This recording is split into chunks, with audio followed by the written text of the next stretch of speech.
Jadi kita kasih tahu begini kalau di kita ada jurusan ini, prodi ini, fasilitasnya ini, nanti kurikulum yang dipelajari ini sampai lulus begini, lulusnya nanti jadi apa juga sampai ke situnya gitu. Bahkan kita sediain misalnya minat bakatnya kemana gitu. Kalau ini data trend, jadi sebenarnya ini yang kita pengen tahu tuh dalam 1 tahun gitu ya, unit kita ini kapan sih ngegasnya, kapan ngerimnya. Nah itu goalsnya sebenarnya yang kita pengen cari. Oh ini berarti perjalanan Universitas Narutama untuk intake maba selama 1 tahun. Benar. Jadi saya terutama misalnya kalau kita jualan terus ditolak, udahlah mental langsung ambruk, enggak lah, jangan. Jadi bapernya jangan lama-lama ya. Jadi kita tetap semangat, tetap olah data lagi, ya cari cara lain, kalau perlu kolaborasi sana sini. Makanya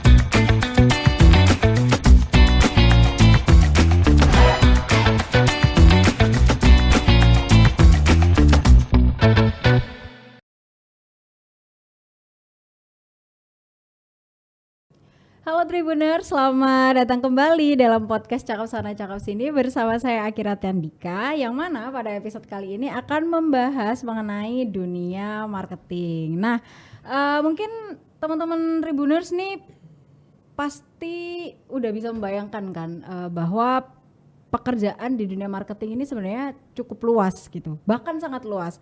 Tapi ada satu pekerjaan di dunia marketing yang sepertinya jarang disorot, yaitu teman-teman marketing yang berada di perguruan tinggi atau yang berada di bidang pendidikan gitu. Karena mungkin teman-teman akan tidak bisa membayangkan gitu bahwa produk jualan dari di dunia pendidikan itu seperti apa, produk jualan dari teman-teman di perguruan tinggi itu seperti apa gitu. Nah,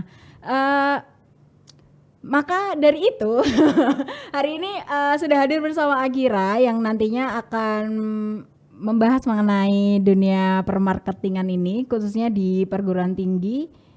Dari Universitas Narutama ada Mas Kausya Fafiandani. Halo, selamat datang Mas. Halo. Kok gak semangat sih Mas? Saya ulangin ya. Halo, selamat datang Mas Kausya. Halo.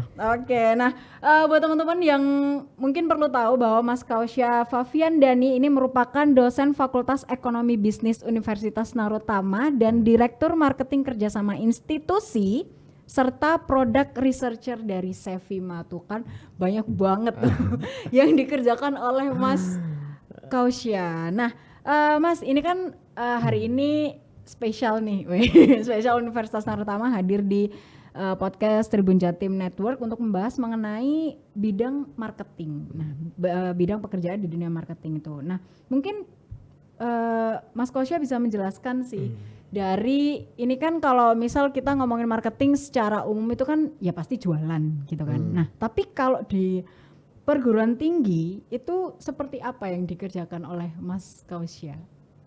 Oke. Jadi marketing di perguruan tinggi gitu ya, Mbak Kira. Kalau di kita di marketing perguruan tinggi itu memang goalsnya adalah tiap tahunnya itu gimana mendatangkan mahasiswa baru sebanyak-banyaknya. Ya. Gitu. Oh ya, itu pasti. Ya, itu kalau di industri lain pasti nyebutnya kayak penjualan gitu kan. Nah kalau di kita biasanya kita nyebutnya intake mahasiswa gitu, intake mahasiswa baru. Jadi itu adalah KPI kita di setiap tahun gitu. Jadi selain mendatangkan mahasiswa baru, kita juga gimana menjaga mereka sampai dari awal pendaftaran sampai dia lulus seperti itu. Jadi ada dua KPI ya. Itu yang pertama mendatangkan, yang kedua retention namanya kalau di marketing. Jadi retention rate-nya. Jadi supaya dia tetap lanjut kuliah mulai bahkan kalau bisa dari S1, S2 sampai S3 mungkin ya seperti itu. Oke. Nah, ini tuh yang mungkin jarang kalau aku pribadi mungkin nggak pernah tahu bahwa ternyata KPI dari tim marketing itu ada yang untuk menjaga agar teman-teman mahasiswa ini bisa sampai lulus. Karena maksudnya yang aku tahu kalau di mungkin marketing perguruan tinggi mendatangkan mahasiswa sebanyak mungkin atau apa tadi nyebutnya intake mahasiswa intake gitu. Mahasiswa. Nah, untuk menjaga agar mereka tetap berada di satu perguruan tinggi dari mereka masuk sampai lulus ini gimana Mas? Maksudnya apa yang dilakukan gitu? Ya kalau dari kita kan kalau unit marketing ini kan dia non akademik ya. Jadi ada yang akademik itu melibatkan mungkin dosen, rektorat dan lain-lain. Nah, kalau kita di non akademiknya. Jadi dari sisi non akademiknya gimana sih supaya si mahasiswa ini dia betah di kampusnya, happy di kampusnya sampai dia lulus akhirnya dia mempromot kampus kita gitu ke adik-adiknya gitu misalnya atau ke tetangganya atau ke circle-nya dia gitu. Nah, itu harapannya begitu. Jadi ujung-ujungnya nanti kan menaikkan intake juga gitu. Oh ya. Seperti itu. Benar-benar. Ya. Kalau di produk biasanya after sales namanya. Oh, Nah, kayak gitulah. Jadi supaya recurring dia tetap pakai produk kita, dia beli gitu. Kalau di universitas seperti itu. Oke, baik. Nah, tapi ini aku juga pengen tahu nih mengenai apa bedanya marketing secara umum atau marketing di perusahaan-perusahaan lain dan juga marketing di perguruan tinggi. Iya. Itu tetap ada bedanya atau sama kah? Oke. Jadi sebenarnya kalau marketing kan pada umumnya sama ya, seperti yang tadi saya sebutin penjualan ya kalau di perguruan tinggi intake.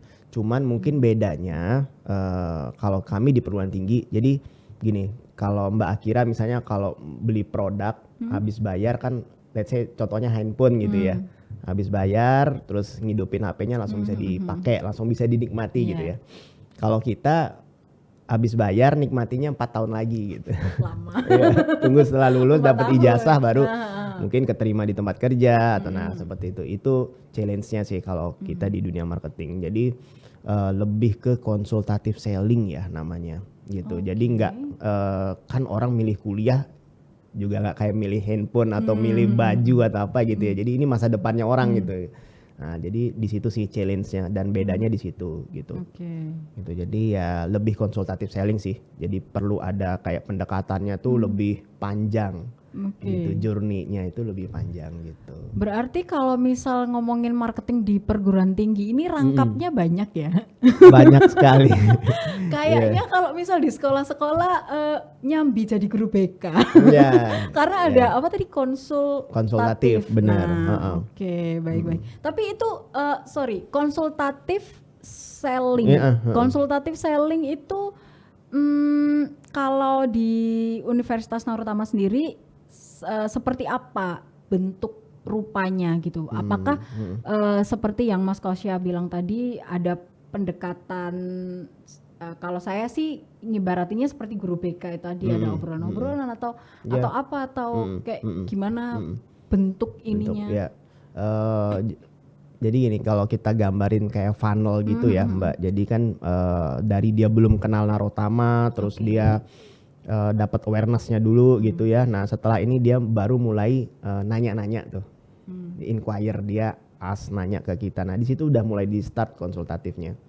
Jadi kita kasih tahu, oh begini kalau di kita ada jurusan ini, prodi ini, fasilitasnya ini, nanti kurikulum yang dipelajari ini sampai lulus begini, lulusnya nanti jadi apa juga sampai ke situnya gitu. Bahkan kita sediain misalnya minat bakatnya kemana gitu. Ada juga yang bingung saya pengen di Narutama tapi prodinya apa ya? Nah kayak gitu itu juga kita bantu juga untuk konsultasi seperti itu. Menyesuaikan dengan minat dan bakat gitu. Ya. Oke, baik.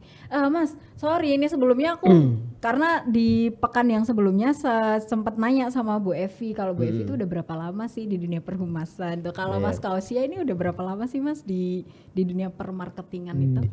Di marketing saya dari 2018 sampai sekarang. Jadi berapa tuh? 6 tahun ya. Kurang lebih 6 tahun. Oke ya. Legend juga ya sama kayak Bu Evi. Nah, Mas selama 6 tahun itu berarti langsung ke Narutama atau sempat melewati perusahaan-perusahaan lain dulu atau gimana? Enggak, sebelumnya memang saya masih di Narutama, cuman di waktu itu unitnya di AIRO ya, di International Relation. Setelah itu 2018 saya di Direktur Marketing. Kebetulan basic pendidikan saya juga kan marketing gitu ya, jadi inline. Ya masih sampai sekarang kalau yang di marketingnya. Terus di 2021 saya juga join ke Sevima, ya kayak perusahaan edutech gitu di Surabaya home base-nya gitu. Oke, baik-baik. Nah, ngomongin soal tadi karena Mas Kausya sempat menyebut soal background pendidikan nih. Kalau untuk terjun ke dunia marketing itu apakah harus punya background pendidikan marketing atau apa aja deh bisa, yang penting kamu bisa jualan gitu. Iya sebenarnya nggak harus sih linear ya, nggak yang selalu harus linear, cuman nanti memang ada saat-saat dimana pada saat proses penjualan atau proses di dunia marketing itu akan dibutuhkan kayak misalnya skill-skill yang membutuhkan tools marketing. Nah itu yang mungkin yang nggak didapat oleh teman-teman yang di luar jurusan marketing gitu ya. Misalnya kayak BMC ya, business model canvas, atau PVC, value proposition canvas, kayak gitu-gitulah. Atau mungkin 4PS, Six Sigma kayak gitu-gitu. Itu mungkin nanti di situ agak terhambatnya ya, kayak gitu. Kayak pernah dengar Six Sigma. Seperti itu. Jadi Tapi itu untuk misal nih ada teman-teman yang mereka tertarik sama marketing atau mereka memang udah terjun di dunia marketing meskipun mereka bukan dari jurusan marketing. Nah, kalau mereka pingin skillnya nambah atau biar groundnya kuat, itu kan mereka nggak punya teori apapun. Nah, sebenarnya teori-teori mengenai marketing itu bisa dipelajari individual gitu nggak sih Mas? Maksudnya nggak usah melewati jalur pendidikan ya. Sebenarnya bisa sih, kan sekarang banyak ya kayak misalnya kayak kelas-kelas online atau bootcamp, itu kan cukup 1 semester atau mungkin 3 bulan itu udah dapet ilmunya, udah bagus-bagus semua sih, dan itu ada di online semua juga udah bisa gitu. Jadi kalau cuman untuk memenuhi kebutuhan knowledge, saya rasa itu udah cukup sih. Nah, mumpung ada Mas Kausya di sini, mungkin bisa nih dibocorkan sedikit gitu mengenai teori-teori atau apa aja yang perlu dipelajari oleh teman-teman yang saat ini mungkin di dunia marketing tapi mereka bukan dari pendidikan marketing gitu. Mungkin bisa dijelasin sama Mas Kausya, bocorin aja lah dikit-dikit gitu. Ada beberapa teori ya atau tools yang memang sering saya pakai pada saat misalnya consulting sesuatu case pemasaran gitu ya. Mungkin yang paling sering itu, ini udah kuno sih, udah lama, STP namanya, segmentasi, targeting, positioning. Ya itu saya juga Belajar ya. Terus SWOT juga pasti udah tahu semua ya. Itu untuk menentukan positioning kita di mana gitu kan. Terus ada namanya mungkin clustering, mungkin data clustering, data profiling, data trend kayak gitu. Nah itu juga kita pakai tools-tools untuk menentukan nanti strategi marketing kita gimana ya gitu. Jadi supaya tidak asumsi dan hanya ngebayang-bayang gitu. Jadi semuanya by data semua gitu. Oh mungkin karena copywriting itu juga termasuk produk marketing. Maksudnya itu termasuk cara marketing untuk mengambil audiens. Pantesan itu kok salah satunya copywriting merasa juga. Pernah belajar. Kan nggak sembarang buat copywriting ya. Harus tahu dulu kan audiensnya siapa gitu. Oke, baik-baik. Mungkin bisa bisa ditampilkan ada slide mungkin yang bisa dijelaskan oleh Mas Kausya kepada teman-teman Tribuners bahwa untuk belajar marketing tuh harus seperti ini loh. Karena nggak asal jualan aja kan, kalau misal asal jualan kemudian kan tetap marketing kan pasti ada targetnya, dia harus dapat berapa, harus ini. Nah kalau mereka nggak tahu groundnya atau nggak tahu teorinya kan nanti dapatnya agak susah ya. Oke, baik. Nah ini contoh-contoh data sih yang kita pakai untuk analisa ya. Ini data. Nah ini profiling. Jadi karena kita marketing pendidikan tinggi ya. Oke, ini mungkin bisa di pause dulu. Ini soal report. Ini deh ya. Nah ini nih data cluster nih. Kalau misal ini kan kita ngomonginnya marketing di dunia pendidikan ya. Jadi tentu saja data yang diberikan adalah data sekolah gitu. Ini gimana nih Mas soal data cluster asal sekolah nih? Ya jadi kalau di mungkin ini marketing pada umumnya gitu ya. Kalau mendiagnosa atau menganalisa kan pasti dari data penjualan namanya ya. apapun itu bisnisnya, mau produk atau jasa, pasti yang dicek dulu adalah data penjualan dulu gitu kan.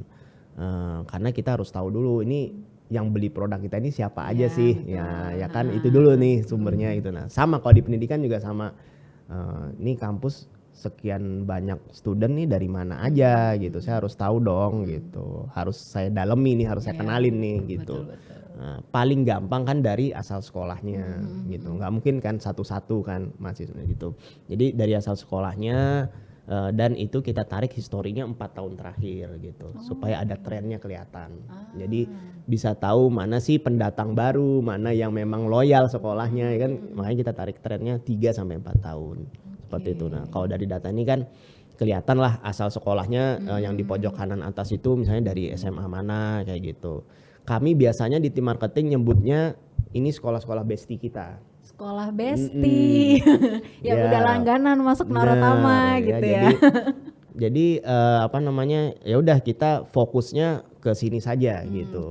Bukan berarti kita mentiadakan sekolah yang lain, enggak. Cuman lebih fokus ke sini, sisanya kita eksplorasi aja. Mungkin lebih ngegasnya di sini, iya benar. Karena ya terkait dengan anggaran, terkait dengan resources, sumber daya manusia kan kita juga terbatas. Jadi ya sudah dimaksimalkan aja di tempat yang begitu. Sudah terlihat hasilnya. Gitu. Mungkin bisa dilanjutkan.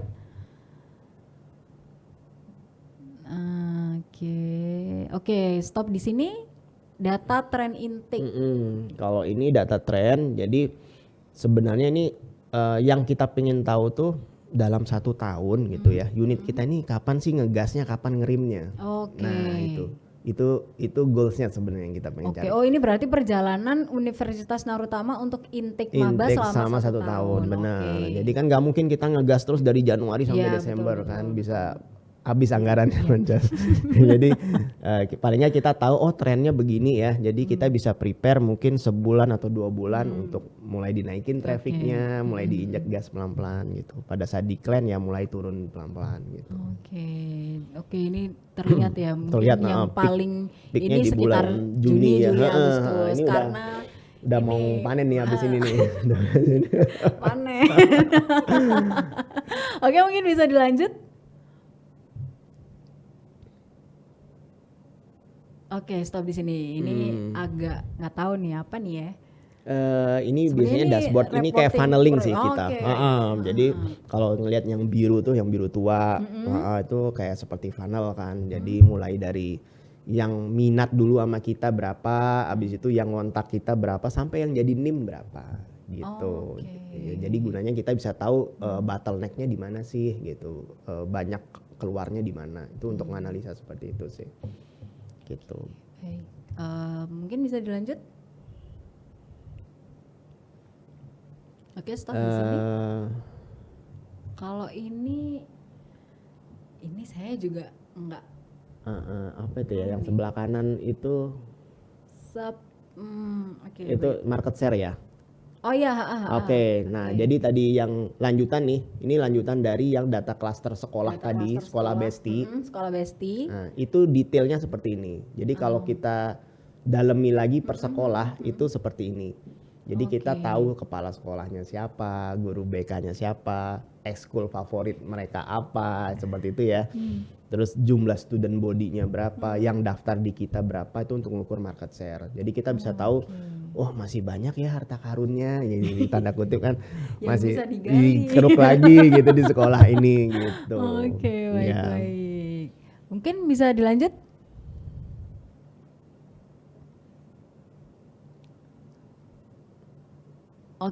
Ini tadi yang belum dijelaskan. Kalau ini data dari tim kami biasanya untuk ke rektorat atau yayasan. Jadi data tahunan sih ini tepatnya. Jadi jalur masuk mahasiswa itu dari mana aja gitu. Jadi kita bisa tahu mana sih promo atau beasiswa yang efektif, mana yang tidak gitu. Buat evaluasi untuk next ke depannya seperti itu sih. Terus kalau yang sebelah kanan itu lebih ke informasi kampus dari mana. Karena ya kalau dari data kan kelihatan ya dari sosmed dan teman-temannya gitu kan, berarti ya generasinya mereka lah gitu, di Gen Z-nya. Iya betul. Berarti nanti mungkin kedepannya bisa dilakukan push benar, aktivitas yang terkait dengan itu. Jadi jangan nembak orang tuanya, jangan. Bener. Ya, udah fokus di situ aja. Fokusnya gitu. di sini aja. Oke, baik.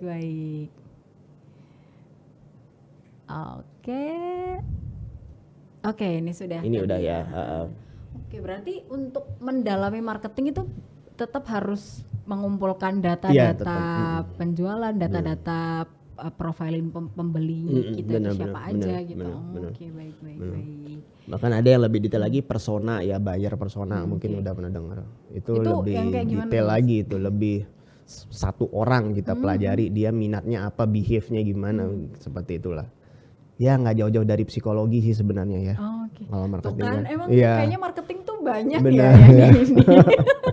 Jadi komunikasi dapat, psikologi dapat. Karena yang ini kan manusia kan, yang dihadapi kan manusia gitu. Oke, baik. Nah, mungkin ada nggak sih Mas seperti tips atau apa ya untuk teman-teman yang mungkin mereka baru pertama kali nih terjun di dunia marketing, baik itu yang sudah inline dengan pendidikan mereka atau yang belum inline sama pendidikan mereka? Tips yang mau terjun? Yang udah terjun mungkin bisa, tapi kayak baru pertama kali nih aku harus ngapain nih pertama kali jadi seorang marketing tuh. Langsung dari expertnya kita kulik nih. Jadi memang yang sekarang dibutuhkan tuh kan adalah smart marketing ya. Jadi bukan hanya penjualan aja, tapi efisiensi. Jadi maksud saya biayanya juga harus diukur gitu. Karena kalau penjualan banyak tapi biayanya juga banyak kan semua orang juga bisa ya. Dan pastinya perusahaan atau kampus, wah ini kok boncos nih kampus, memang banyak dapatnya gitu, tapi anggaran juga banyak gitu kan. Nah, memang marketing yang baik itu adalah effort itu sekecil-kecilnya tapi impact tuh setinggi-tingginya. Gimana caranya? Low cost high impact ya. Itu ya makanya agar seperti itu dibutuhkanlah data-data seperti ini gitu, supaya lebih tepat sasaran, lebih efisien seperti itu. Oke, baik. Oke. Nah, Mas Kausya ini kan tadi sempat ngobrol bahwa sudah 6 tahun ya terjun di permarketingan gitu. Apa ya? Mungkin bisa nggak sih Mas dijelaskan kayak suka dukanya sebagai orang yang terjun di dunia marketing? Kan nggak mungkin duka aja ya. Soalnya kalau menghadapi karena begini, kalau ini sepemahaman saya ya, kalau misal ngomongin soal penjualan itu kan balik lagi ke orang yang kita tawarkan itu apakah dia tertarik atau enggak. Nah kan keputusan tetap ada di dia meski kita berusaha gitu. Itu kan duka ya. Aku nggak, itu challenge, itu tantangan itu. Itu bukan duka. Mungkin bisa di-share Mas suka dukanya selama terjun di dunia marketing itu seperti apa? Kalau duka kayaknya nggak, ini karena kalau suka banyak banget gitu, karena memang passion saya gitu ya. Kalau duka mungkin tadi karena ditolak penjualan, itu justru tantangan gitu kalau buat kami ya. Ya kami nggak pernah menganggap itu suatu duka atau kami langsung baper sudah nyerah, enggak. Jadi kalau ditolak ya cari cara lain lagi gimana caranya. Berarti mungkin kita perlu dalami lagi nih orang gimana sih. Kalau perlu kita pelajari kehidupan dia masuknya lewat mana, seperti itulah. Jadi ibaratnya seperti itu ya. Jadi kami nggak pernah menganggap, saya terutama misalnya kalau kita jualan terus ditolak, udahlah mental langsung ambruk, enggak lah, jangan.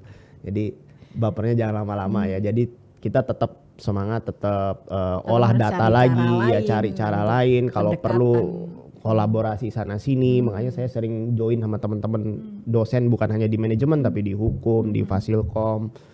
Gimana sih persepsi dari mereka gitu ya, mungkin mereka ada ngasih saya insight-insight baru kayak gitu sih. Saya nggak pernah yang merasa duka, enggak, karena memang enjoy banget di sini gitu.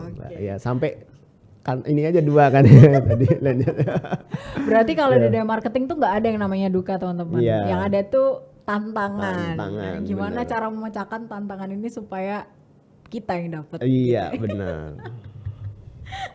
Sedikit quote ya. Nah, Mas, kalau misal kita kembali lagi ngomongin soal Universitas Nurutama gitu. Nah, Mas Kausya ini kan juga dari tim marketing di sana ya. Nah, mungkin bisa dijelaskan ke Tribuners mengenai Universitas Nurutama, karena kan sebentar lagi ini kita sudah memasuki masa pencarian Iya. mahasiswa baru gitu. Iya. Sebenarnya udah start dah dari awal tahun sih. Oke. Cuman panennya ntar lagi. Oke, nah mungkin bisa dijelaskan sedikit sih Mas mengenai Universitas Nurutama itu seperti apa, nanti teman-teman bisa dapat apa aja dari Universitas Nurutama gitu. Maksud saya dalam strateginya pada saat panen ini atau gimana? Tentang Universitas tentang Nurutama. Nurutamanya aja. Oke. Ya kami PTS di Surabaya yang akreditasinya B, ya baik sekali. Kita juga ada kelas pagi, kelas malam. Prodi kita ada 12 ya Bu ya, 12 prodi, 6 fakultas. Dan bebas, nggak harus linear. Jadi kalau misalnya SMA-nya IPS atau IPA boleh masuk ke hukum atau manajemen atau ke teknik sipil mungkin kalau passionnya memang di sipil seperti itu. Prodi favorit kita masih dipegang fakultas hukum sama manajemen ya. Iya sih, kayaknya Universitas Nurutama memang terkenal dengan fakultas hukum terutama hukumnya. ya, Betul, karena betul. memang dosen kita juga praktisi rata-rata ya, mulai dari S1 sampai S2-nya gitu. Kalau S2 notaris kita paling favorit juga. Oke. Kita sistem perkuliahan kalau yang malam itu hybrid, jadi jadi bisa online bisa offline gitu. Kalau yang pagi itu full offline di kampus seperti itu. Baik. Oke. Ada lagi nggak Mas yang ingin disampaikan ke Tribuners, entah itu mengenai Universitas Nurutama atau mengenai marketing atau apa ya, quote biasanya kan quote hari ini Mas gitu. anak-anak Gen Z milenial tuh biasanya gitu, quote hari ini apa nih gitu. Nah untuk Mas Kausya nih soal marketing gimana? Ya kemarin saya juga ada sempat ngisi ya di beberapa kampus gitu. Jadi ada memang pertanyaan yang bagus. Kalau di marketing tuh karena tadi goalsnya intake gitu ya. Apakah kita harus menjadi generalis atau specialize gitu? Oke, Nah, menarik nih. kan. Jadi kalau generalis kan ibaratnya palu gada apa aja udah kita jual gitu. Atau kita spesialisasi gitu kan. Memang ini bukan pilihan ya, boleh di mix atau mana yang mau diprioritaskan itu kan tergantung dari kondisi kampusnya atau perusahaannya gitu ya. Kalau menurut saya sih specialize itu penting ya di pemasaran. Jadi dan externally kita harus melakukan specialize. Jadi secara keluar kayak Mbak Akira ini spesialisasinya di bidang apa sih gitu. Nah, jadi orang lebih cepat kenanya gitu daripada generalis gitu. Seperti itu. Ya, jadi kalau generalis itu kan semua bisa gitu. Karena kalau spesialis itu udah ini sudah ya Mas, melekat kayak profesinya sebagai expert di bidang itu gitu. Ya let's say kalau Mbak Akira lagi apa ya butuh misal butuh host podcast Akira gitu atau gini deh, atau lagi sakit apa gitu ya pasti ke dokter spesialis kalau memang betul. sakitnya khusus gitu kan gitu. Atau misalnya lagi problem sama pelajaran matematika gitu ya, yang dicari guru umum atau guru matematika, langsung guru matematika pastinya matematika kan. Nah kayak gitu. Jadi kalau bisa sih kita spesialisasi tapi tetap secara internal tuh kita generalis. Generalis itu dalam arti tetap belajar ilmu-ilmu yang lain. Kayak tadi saya juga tetap belajar juga sedikit-sedikit tentang hukum, tentang psikologi tadi saya sebut ya, tentang komunikasi ya, itu untuk memperdalam aja. Tapi externally kita di apa mengecap saya expertnya di bidang ini gitu. Itu. Nah begitu juga dengan marketing. Jadi kampus kita pengen dikenal apa sih? Kampus kelas apa misalnya kampus yang berprestasi atau kampus fleksibel atau apa. Nah itu spesialisasi ke situ. Gitu. jangan takut marketnya hilang, pasti masih banyak kok marketnya. Penduduk Iya. kita kan 240 jutaan ya. Iya benar itu. Iya, banyak karena tadi Mas Kausia juga sempat ngobrol kan soal bahwa di Universitas Narutama ini yang masih menjadi favorit adalah Fakultas Hukum itu tadi. Berarti iya. untuk kalau misal teman-teman cari Fakultas Hukum ya Narutama gitu. atau misal teman-teman kayak yang pengen kelas yang fleksibel ya berarti ke Narutama karena di Narutama ada kelas pagi dan malam yang kelas malamnya pun bisa hybrid ya. gitu. Oke, baik. Oke, Mas ini karena sudah lebih lama, ini udah hampir 1 hari ya kita di sini.